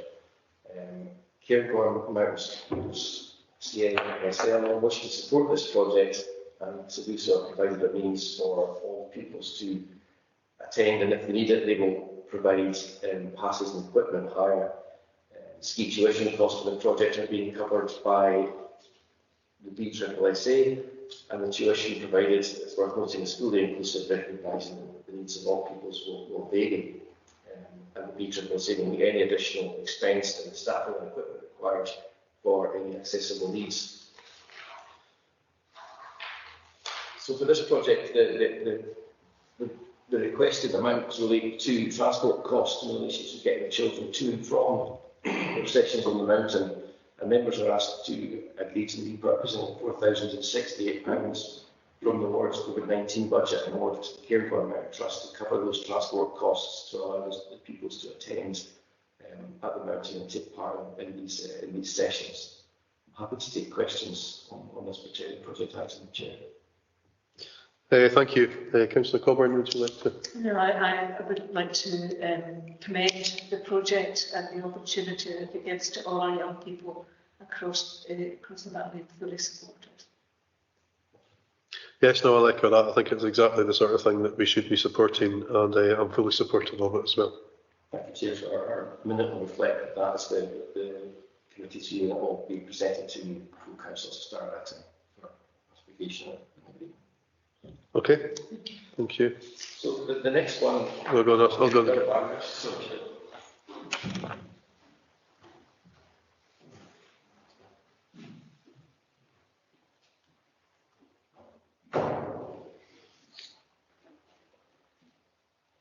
Okay, so Councillor Lobbin has now rejoined us, and we are moving on to item 2, the Lagan Forest Trust. Thank you, Chair.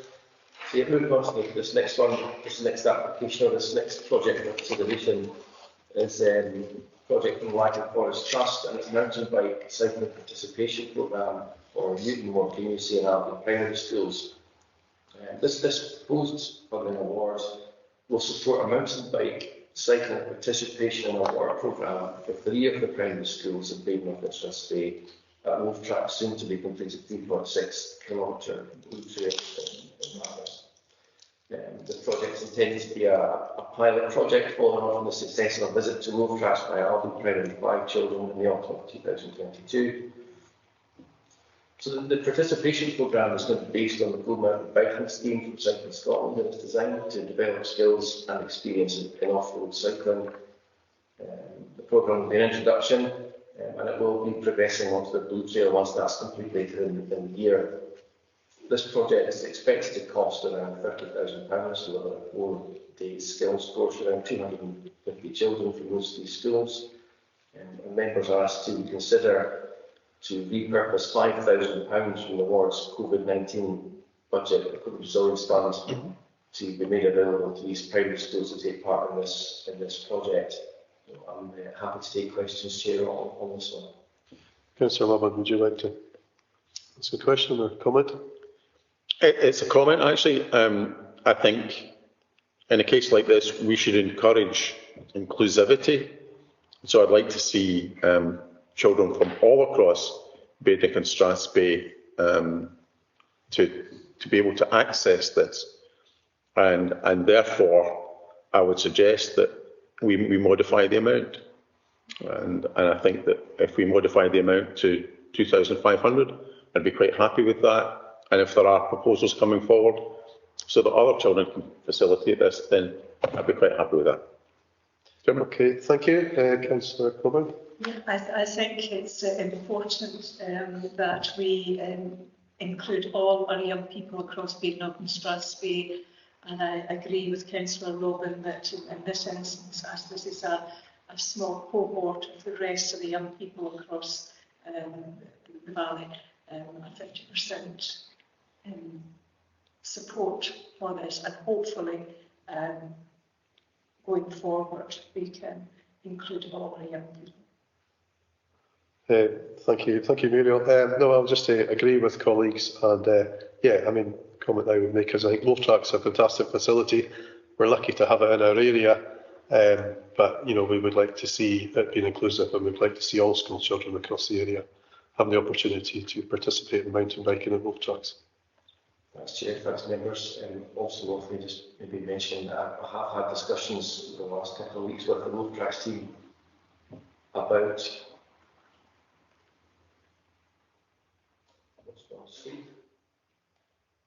Can you still see us?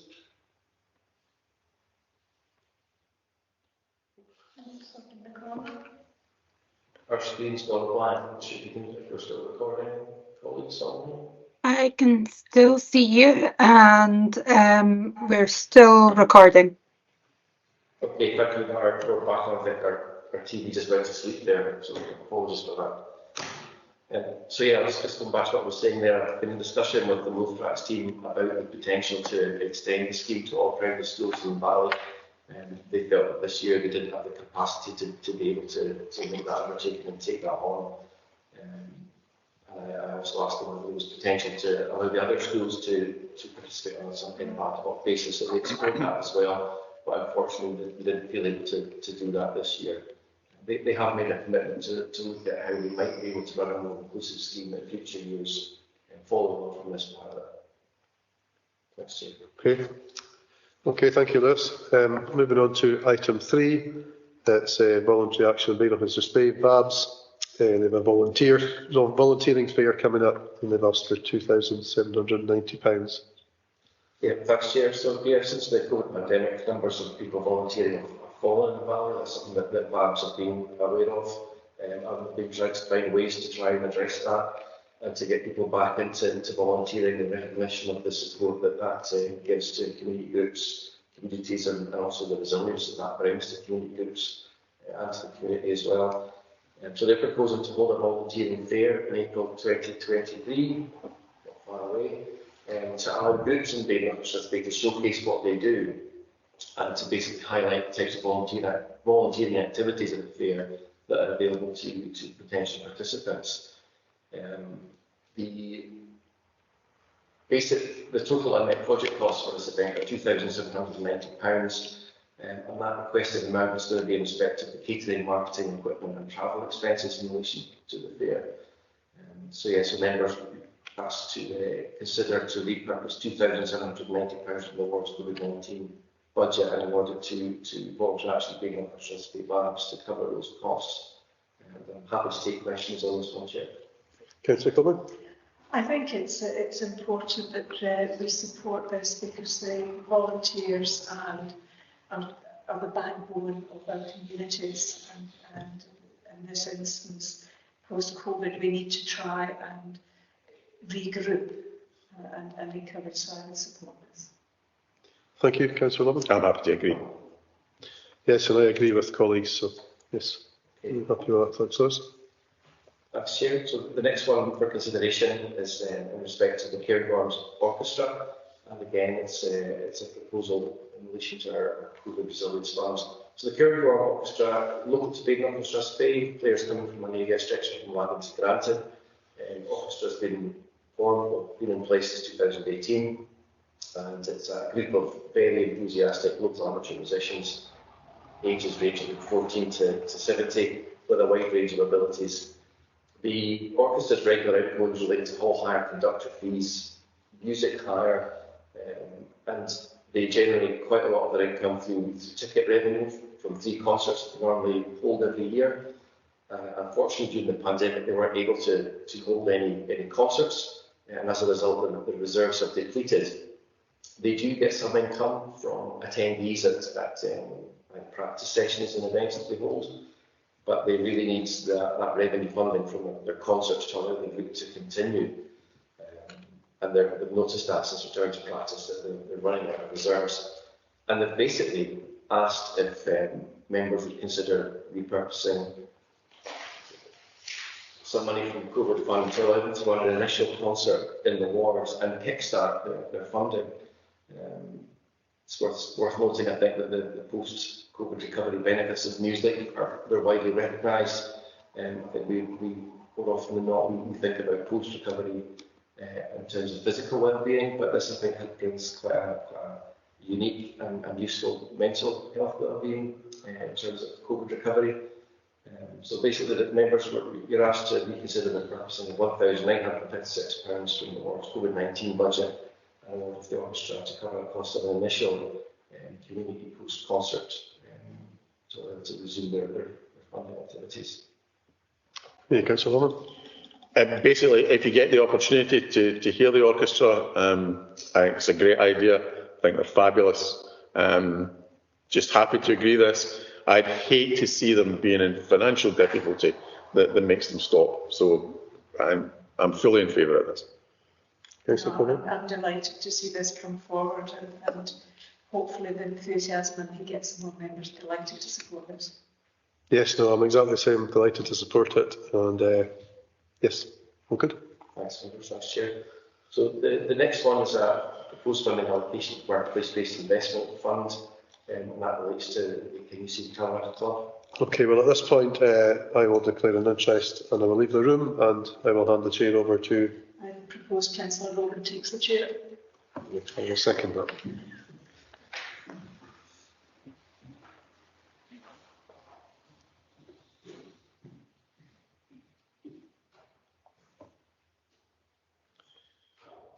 Councillor Jones is no longer present, so this is obviously a KUC Camanachd Club, and I'll hand over to Lewis. Thank you, Chair. So the next projects that we're going to consider are proposals that will utilise or propose to utilise an identified project underspend from our previously approved place-based investment fund projects. This project is at the Market Stance playing fields. And that was a project that was supported in its phase 1 stage by our previous Ward Funds Place-Based Investment Programme monies. Phase 1 of the project at the Market Stance was to carry out substantial groundworks and grass seeding and construct a rabbit-proof fence, and that project was completed in summer 2021. This proposed funding allocations for phase 2, and that's to erect high sports fencing around the perimeter and install sports floodlighting, as well as the purchase of a second-hand sit-on moor. So that's a very quick summary of what phase 2 consists of. The club has asked for £10,000 toward this project from the Ward's Place-Based Investment Fund monies, and that £10,000 would be a contribution to an overall project cost of £173,259 project. They've got a range of funding sources to make up that 173k and a bit. They include Sports Scotland, community ownership funds, community funds, community and club fundraising, and also the Highland Council Place-Based Investment Programme, as I mentioned before. So it's got quite a tapestry of funding attached to it. And as I said, members, the proposal is to allocate £10,000 from our Ward Place-Based Investment Fund monies to the KUC Calamari Club for phase 2 of their works at the Market Stance. Councillor Cohart.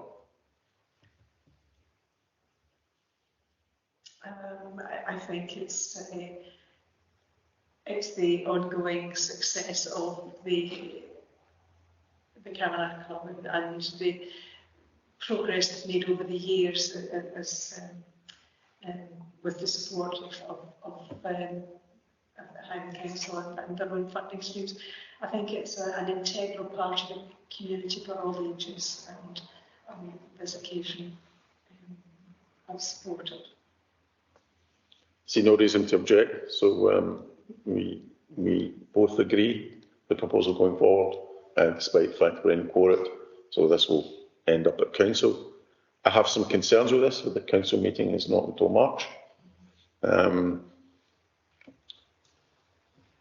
Yeah, you're correct, Chair. The next council meeting was going to consider will be in March, but we're getting very close to the end of the financial year.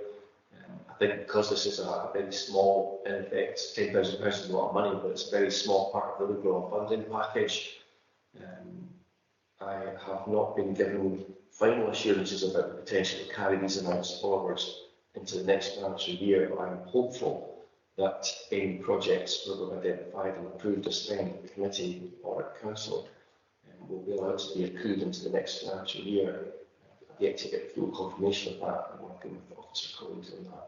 It will also be part of the considerations during the council's budget setting process, but I'm hopeful that will be the case, but I can't confirm that today. Obviously, I'm not able to mention the first item on today's agenda for this item, but bearing in mind that is time limited, by the end of March, this will be gone. Again, this is the BSSA, they've got other funds, so I'm hopeful that they will be able to continue with the programme and await those monies approval at full council. I don't see any other way, Chair, to go through the governance of this other than to take it to full council as a start item. But I'm confident that if both of these are approved at full council, I don't think that delay would prevent them from utilising these funds. Apologies if this is a daft question. Are we allowed to convene a special area committee, ensuring all purely to look at this, to ensure that we're bearing in mind the time of year we're at? I think that's maybe a potential we'll have to discuss. That's a good suggestion. It's possible, subject to times. Yeah. Okay.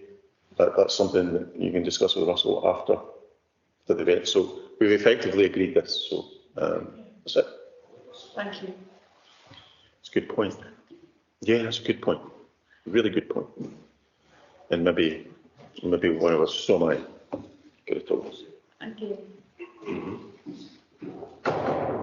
Why couldn't he just come in by DC? Sorry to interrupt here. Can I just check whether that's your decision on that item? And maybe want to bring Russell up to speed if he's back in the chair. That you want to defer those two items to a special area committee or have them as starred items to council? Just to check what your actual decision is. I think the decision on the last one is fine the way it goes. I think there was more concern about the decision of the first one, and I don't want to be involved in that. Obviously, it's a time scale. What I proposed was that we, if possible, hold an extraordinary area committee to deal with the items and make sure we're quality. Okay. Because we're before we're getting very close to every financial year, and just to make sure all members were here. I don't want any of our communities losing out. How do we make sure all members are here? I'm just being. Start with a coffee. VCN. Members, if I may invite Fiona to comment. Fiona, could you clarify if members' preference was to hold a special one-item committee meeting to consider these two projects? Is that something that we could do in advance of that next Highland Council date? Yes, you can do that, and maybe I'd recommend doing it on remotely if you're happy with that, to be more sure of, 'cause it's quite hard to find slots in people's diaries and rooms and things, if that's what you'd prefer to do. Yep. Okay, thank you, Chair. No, I think we're all happy with that. And if we could find would you be happy to find a suitable date that suits everyone else and organise that, and we'll do it on Teams? Yeah, happy to work with Democratic Services team, find a date as soon as we can to do that. Okay, thank you. So do you want, will this be to defer for only the item 8.1?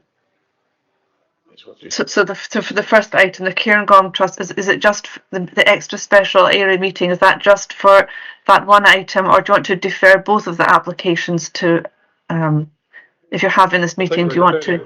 8211 and 8221. Yeah, I think, it's May as well deal with them both. It's the Cairngorm one and the Canusie Camden Club one, sure. So both of them are deferred for the next meeting of the area committee. Great. Okay, thank you. Yes, please. Thank you very much. Right. Okay, moving on. 2.22 is Ampaska Regeneration Company ARC, and I'll pass over to Lewis again. Thank you, Chair. So yes, this next one is a proposed project by Ampaska.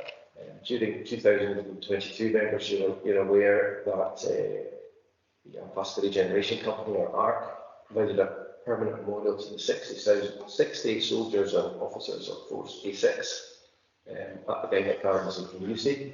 The memorial is located, as I say, in Badenoch Gardens, and that project benefited from £20,000 of place-based investment programme monies from Highland Council, and those were approved at this committee in February 22. ARC are now keen to progress with a second phase of the project in the Memorial Gardens that will bring the into the memorial up into alignment with the existing World War I, World War II memorial, and it will also upgrade the paths around the area, around both memorials to tie them together and make them both more accessible. And as these works will finish the memorial, the K6 Memorial Garden off the Badenoch Gardens more generally, and bring these memorials together as a place of memorial. Physically, the works will involve the removal of existing gravel and the statement of 26 square metres of pavement, linking these two memorials together, and the paved area will level off a slope in the ground, improving accessibility. Feature lighting will also be installed at K6 Memorial in line with the World War I and World War II Memorial, and electrical works will also formalise the current PA power supply in the gardens at the same time. Conscious there's been some issues with that in the past. Phase 2 will also see the installation of a metal leaf hanger, keeping with the existing one of the World War I, World War II memorial, as well as the installation of some information boards. So the total project cost for Phase 2 is £17,200, and the Canusie Community Development Company, KCDC, have offered to put £3,000 toward that. To complete the funding package, members, the request is that you allocate £14,200 from the Ward's Place-Based Investment Fund monies to Ampaska to contribute to the works at the K6 Memorial. Councillor Lubbock. I think when you look at this, we've been dealing with this project both locally and nationally for some considerable time now, and this will see it finally finished. I think it's a fabulous project. It's really good for Canusie, for the entire community of Badenoch and Strathspey, and the people. And really, it will be well recognised nationally. I think it's a great thing for Canusie. Thank you, Councillor Coburn. I totally agree. This is a national and international legacy, and we've been on this journey for quite a few years, and I think it's right and fitting that we support this. Yeah, I agree. I mean, I think the project's nearly there, and I think this will just finish it off and bring the two memorials together, and I think it will be good for Canusie and for the whole area. So I'm supportive, and I think we all are. Great you get when you have a cup of coffee with something all those years ago. No, well done. Chair, so I'll move on to the next one, if I may. Yes, thank you. So item 3, Abbeymoor and Glenmore Community Trust, Abbeymoor Ice Rink. Yes, thank you. So this request is from AGCT, Abbeymoor and Glenmore Community Trust. The Aviemore Ice Rink is operated by AGCT and is providing ice sports and leisure facilities to a range of groups and individuals of all ages and abilities at Aviemore. Since October 21, the rink supports curling, ice hockey, as well as general all abilities ice skating. And it's also worth noting, Chair, that the rink has brought 8 local jobs into the community. AGCT presently rent their chilled equipment, results required for the operation of the ice rink, and they're currently working with Highland Enterprise to secure funding to purchase more energy efficient chilling equipment that will reduce the rink's operating costs and so increase the resilience of the facility through those resulting cost efficiencies. But there are also significant energy efficiency benefits of the proposed new equipment. The cost of this new equipment are £49,685. 90% of that amount has been secured through grant funding from Highland Enterprise.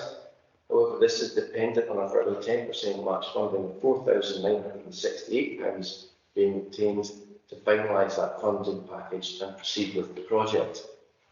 So, members, the committee is asked to approve or allocate £4,968 from the Ward Place-Based Investment Plan monies to the Aviemore and Glenmore Community Trust, completing the funding package for that project.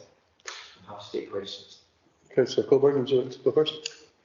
I support the project. I think it's remiss of us if we've got to be looking at energy efficiency and viability for this. I think this has been an amazing project by a group of people, bringing jobs and fun and opportunity. So I fully support. Okay, thank you. Councillor Norman? Great project, deserves the support. Happy. Yes, no, I totally agree with colleagues, and yes, we're fully supportive. Thank you, members. So I think that takes us on to the last one. Thanks, Lewis. Abernethy Bowling Club, Nethy Bridge Bowling Green. Thank you, Chair. So yeah, the Bowling Green in Nethy Bridge is a village asset enjoyed by area residents and visitors each year. However, significant repair works are required to allow the Bowling Green to continue. The gutters around the edge of the bowling green are formed by treated timber boards secured to wooden stakes within the green, and over time this wooden edging structure has rotted, resulting in the boards collapsing into the gutter. Modern gutters and construction greens are nowadays they're formed of concrete, so it's quite an old green, and this is symptomatic of the age of the timbers. The club are currently raising funds to replace these wooden edges at a total project cost of £12,000. And the club have so far secured £4,000 from the Co-op Community Fund, some fundraising events, and from their own club reserves. And this is a point worth noting that the club is putting their own club reserves in total into this project as well. The club has also submitted an application for £2,000 toward the project to the Badenoch and Strathspey Sports Council, which is a pending application. And if that application is successful, it will leave the club with a funding gap of £6,000. Members, it's proposed to allocate £6,000 from the Lord's Place-Based Investment Fund monies to Abernethy Bowling Club, completing the funding package for the project at the Green. I'll have to take questions, Chair. Councillor Lemon? I think the startling thing about this is the fact that the club are prepared to put the money where the mouth is. They're using the reserves, they're also fundraising, and I think we should just support it. I think it's a simple community scheme, so I'm happy to give my support. Thank you. Councillor Coburn? Yeah, I think showing their own commitment using the reserves is key to this, so I support it.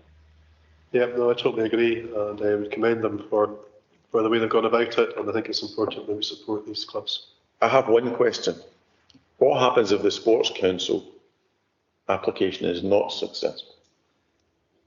There is a risk that, as you say, if that application is unsuccessful, what happens? And what I've asked the question, and what I'm told is it will take them longer to raise the funds.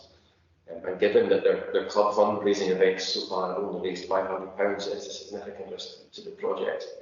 We do have other underspends. We've approved a reduced amount in respect to some area projects that we considered, so we do have scope to increase that by £2,000 should that sports club application. You suggesting we offer that as a successful buffer? Well, what I'm maybe kind of half suggesting is that we we allocate it, rather than we would hope the Sports Council will, but I'd hate to see the project fail because the Sports Council have been intransigent. I don't know. I could come back in on that point.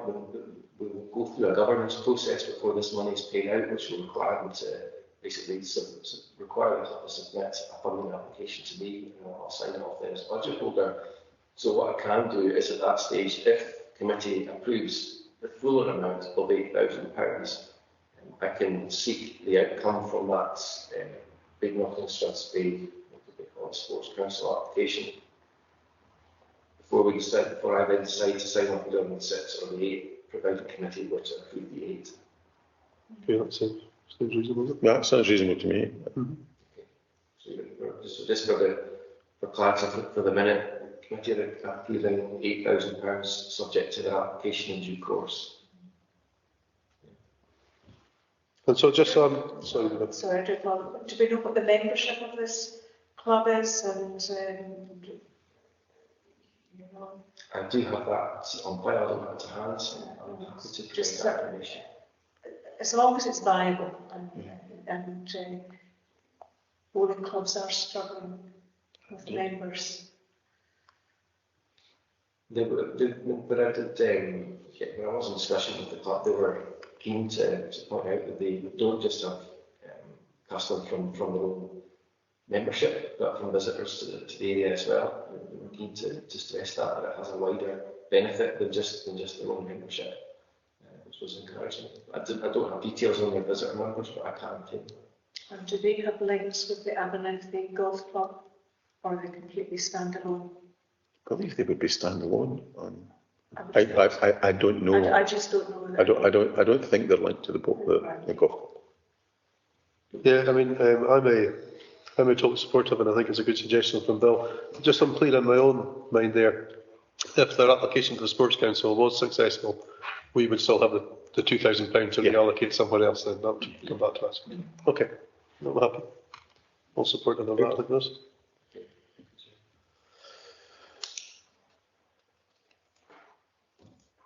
Okay, so I think we're on to item 9 now, and it's Badenoch and Strathspey Common Good Fund. And again, I think that's been presented by Lewis. Thank you. Thank you, Chair.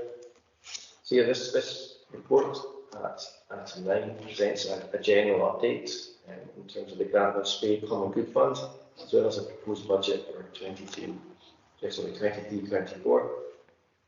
The Common Good Fund statement of accounts for 21-22 is attached at Appendix 1, and it's worth pointing out, members, that some of the detail in relation to some of those figures, just very briefly. There's a £10,000 figure on Appendix 1 in respect of investment properties, and just for clarity, that is in respect of the High Street Toilets valuation in Car Park and also the Mossy Road area. The report also presents the Common Good Fund budget for 23-24. As you're aware, this is a very young, it's a fledgling Common Good Fund, or it's been restarted. So the intention is that we maintain a zero expenditure budget in 23-24 to try and begin to develop ways to grow the Common Good Fund. And the first way that we're proposing that we look at to develop that Common Good Fund is in respect of the last part of this paper, point 2 in the recommendations, and that's to develop an invitation to pay short-term ground net proposals in respect of the Granton Square for a trial period of 12 months, and those are set out in Appendix 2. I'll just quickly briefly run over those proposals. So just a little bit of background. Granton Square was reclassified as a Common Good Fund property and added to the asset register of the fund in 2022, and that resulted in the fund being reactivated. The classification of the asset and reactivation of the fund was agreed at full council on 10th of March 2022. So each year there are multiple events held at Granton Square by community partners which are well supported by the community and visitors alike.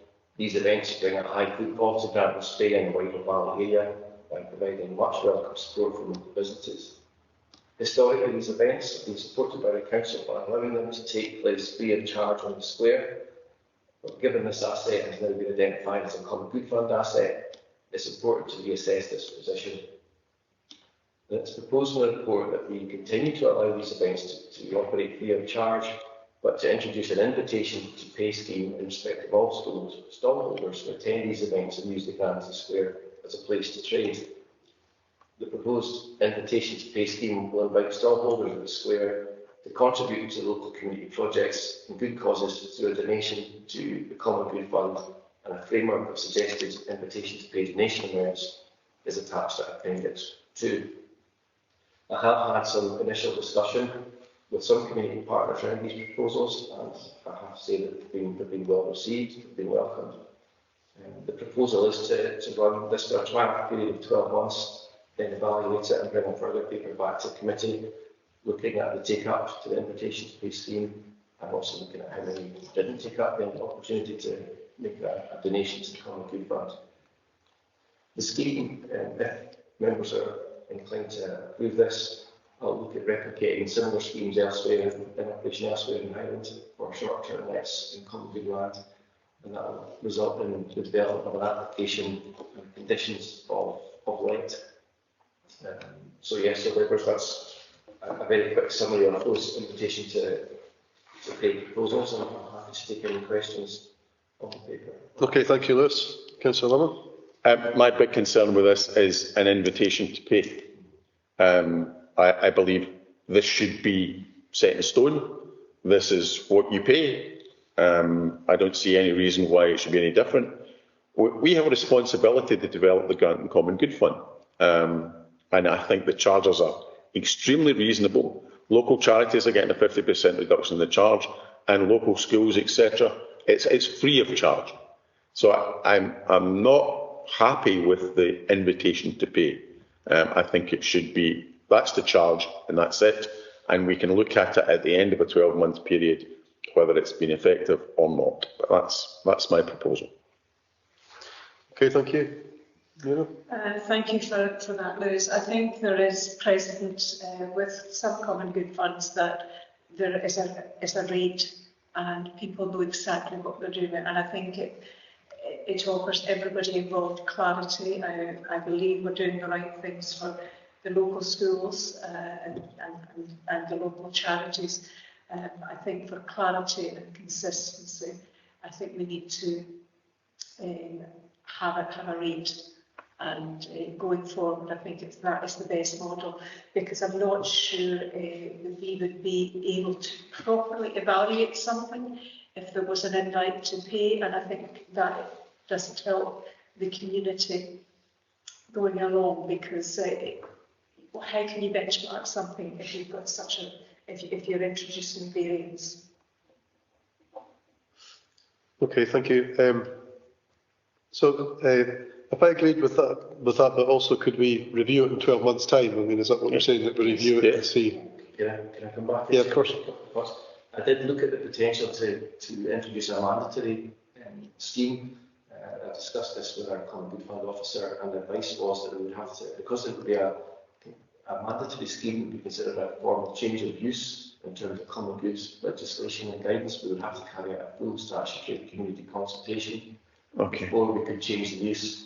So I thought, my thinking was that if we were to do that, it would probably take us the best part of 12 months to get through that full process, because there are court processes in amongst the change of use. So my thinking is that we might be the view of the committee in 12 months' time to proceed with that, depending on how this invitation to pay scheme goes. And in terms of Councillor Coburn's point, by creating an application process, I'll be able to gauge and monitor how many people take up the invitation to pay and how many don't, and be able to then calculate how much income we didn't get as a result of being voluntary rather than mandatory. And I can present all that data to the committee when we come back in 12 months' time if members approve it. But basically, it's the statutory aspect of it. If it's the case that we can't introduce this instantly, then I would just have to accept that. Reluctantly, I'll be honest.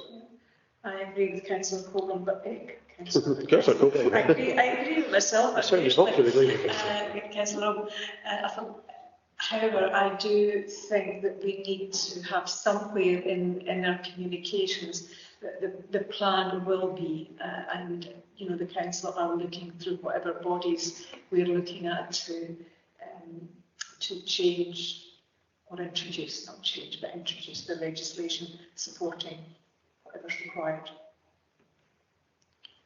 Yeah, I think that's right. I think this needs to be an indication that this is temporary, yeah, and that the intention is that in 12 months' time, that paper will be brought to the area committee with the idea that this will be made permanent.